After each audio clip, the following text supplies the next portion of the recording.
Assalomu alaykum hurmatli prezidentimiz Shavkat Mirziyoyevga va maktabgacha va maktab ta'limi vaziri E'zoza Karimovaga. Men Surxondaryo viloyati Boysun tumani Yuqori Machay mahallasida yashovchi fuqaro Murodov Kamoliddinman. Surxondaryo viloyati Boysun tumani Yuqori Machay mahallasida qarashli 51-sonli maktab direktori Bahodir Toshboyevning xatti-harakatlari to'g'risida murojaat. Murojaatimni mazmuni shundan iboratki, men shu maktabda 05 shtatiga qorovul bo'lib ishlayman. 2025-yil 10-oktyabr kuni Jinoyat kodeksining 139-moddasiga zid ravishda menga spirtli ichimlik ichib kelib, maktabni tinchligini buzding deb menga intizomiy jazo bergan. Bu holatda mening umuman xabarim bo'lmagan. Men bu holatni 31-oktyabr kuni bilib qoldim. Mehnat qonunchiligiga keltirilganki, xodimga jazo berish 3 kun ichida amalga oshiriladi.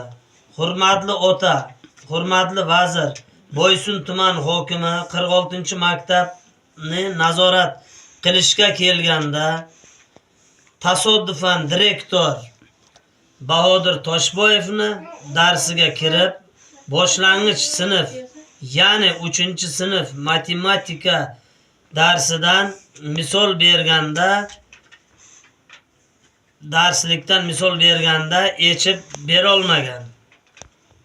Qolaversa, bu direktor lavozimiga tayinlangandan buyon 51-sonli maktab, ya'ni dolzarb bo'lgan darslik masalalarini hal qilolmasa, parta, stul, shkaf masalalariga yechim topolmayapti.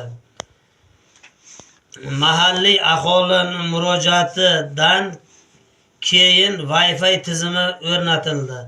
51-sonli maktabda direktorlik lavozimiga borganda suhbatdan o'tolmagan Toshboyev qanday direktor lavozimiga o'tdi? Bu holatda boshqarma boshlig'i X. Mamadiyev